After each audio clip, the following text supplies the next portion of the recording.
Today, we re-diving into a real case that will chill you to the bone. The story that inspired Asterisk, the exorcism of Emily Rose Asterisk. This isn't just a movie plot. A young woman named Annalise Michel endured 67 exorcisms, had the most terrifying moments of her life captured on audio tape, and died at just 23 years old. Yet her soul, some say, never found peace.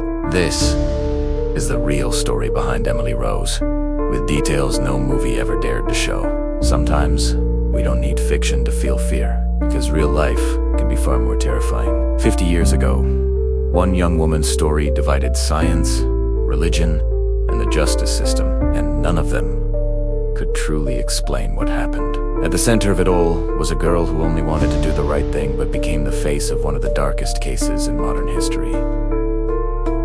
This is the story of Annalise Michel. It all started in 1950s Germany. Whispers followed her family through the church. Her mother, Anna, had married wearing a black veil, a public symbol of shame for having a child. Before marriage, soon after, Annalise was born. The family lived a quiet, deeply religious life, until tragedy struck. Her older sister died during a routine surgery at just 8 years old. Devastated and devout, Annalise came to believe she needed to atone for her mother's past sins. She began to punish herself, fasting for days, praying endlessly, and even sleeping on the cold, hard stone floor as penance. Then, at 16, her body betrayed her. She suffered her first violent seizure. Doctors diagnosed her with epilepsy and temporal lobe psychosis. They tried medications, hospital stays, and psychiatrists, but nothing seemed to help. And soon, the seizures gave way to something far, far worse. She began hearing voices. Voices that tormented her, whispering, "You are cursed. Your soul is already damned." She tried to fight back with her faith, but it felt like hell had taken up residence inside her own mind. During a pilgrimage, the signs became undeniable. She began to physically avoid crucifixes, recoiled from holy water, and those around her reported a strange, sulfur-like odor that seemed to follow her. Desperate, she begged the church for help. The first request for an exorcism was denied. The doctor's diagnosis was clear. It was medical. The second request was also denied. But Annalise's torment only intensified. She would force herself to perform up to 600 genuflections a day, eventually tearing the ligaments in her knees. She screamed for hours on end, refused food, and began exhibiting disturbing, animalistic behaviors. She was seen eating spiders and coal, biting the head off a dead bird, and even licking her own urine from the floor. Finally, in 1975, the church granted approval for an exorcism. The ritual was to follow the ancient Rituali Ramanam, a sacred text for casting out demons that had been used for centuries. What followed was a 10-month war for her soul, 67 grueling sessions, some lasting up to 4 hours each. During these rituals, her voice would change completely, dropping into a deep, masculine growl, and she would speak in languages she had never learned. She claimed to be possessed by multiple demonic entities. Judas Iscariot, the Roman Emperor Nero, and even Cain from the Bible. The recordings captured these different voices arguing among themselves about who would be forced to leave her body first. In her brief moments of lucidity, a weary Annalise spoke of her own impending death. She came to believe that she would never be freed, and decided to offer her suffering and her life as a sacrifice, a penance for the sins of the world's youth. She stopped all of her medical treatments. She refused to eat. On the night of July 1st, 1976, in the sweltering heat of the German summer, Annalise whispered her last words to her mother. "Mother, I'm afraid."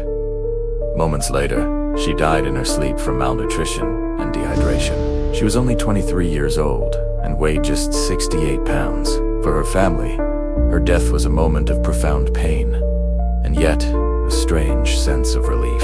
The torment was finally over, but their story was far from finished. The authorities launched a full-scale investigation. Her parents and the 2 priests who performed the exorcisms were charged with negligent homicide. The case was about to become a global media sensation, but before the trial could even begin, a bizarre twist emerged. A Carmelite nun claimed to have had a vision that Annelise's body was incorruptible, lying perfectly preserved in her grave. For some in the church, this was a sign of sainthood. For others, it was just another layer to an already baffling mystery. At the family's request, her body was exhumed. The official report stated that the corpse showed signs of advanced decomposition, as would be expected. But the photographs taken during the exhumation were never released to the public. The mystery only deepened. In 1978, the trial began. The two priests, along with Annelise's mother and father, sat in the dock. The prosecution brought in psychiatrists, who testified that the exorcisms had worsened a severe psychotic condition. They argued that if she had been properly hospitalized and force-fed, she would still be alive. The defense, on the other hand, argued for religious freedom and presented the court with their most chilling evidence: the actual audio recordings of the exorcisms. The courtroom listened in stunned silence to the unearthly growls, the blood-curdling screams, and the multiple demonic voices that no one could rationally explain. Annelise's mother, in tears, testified, "God told us to expel the demons from my daughter. I do not regret her death." In the end, all four were found guilty, but they received suspended sentences and probation. The verdict satisfied no one. The case sent shockwaves across the world, prompting German bishops to appeal to the Vatican to review its exorcism protocols. And in 1999, the Church officially updated its rules requiring a full medical and psychological evaluation before any exorcism can be approved. That rule remains in place to this day. Decades later, the story found new life. In 2005, The Exorcism of Emily Rose brought Annelise's nightmare to the big screen. But even the film production wasn't immune to strange occurrences. Cast and crew reported radios turning on by themselves at odd hours, often playing the same song over and over. Alive by Pearl Jam. Was it just a coincidence? The power of suggestion, or perhaps echoes of a soul that never truly found peace. So, what really happened to Annelise Michel? Was she truly possessed by demons, a modern-day martyr? Or was she a tragic victim of severe mental illness, whose condition was fatally magnified by extreme religious belief and guilt? No one has ever been able to prove it, and no one has been able to disprove it. And maybe that lingering uncertainty is what makes this true story so utterly terrifying. If you found this exploration of a real case that chills the blood as fascinating as I did, please leave a like and comment below with what you think truly happened, and share this video with someone who loves dark, true stories. And don't forget to follow the channel so you can prepare yourself for more mysteries. Thanks for watching.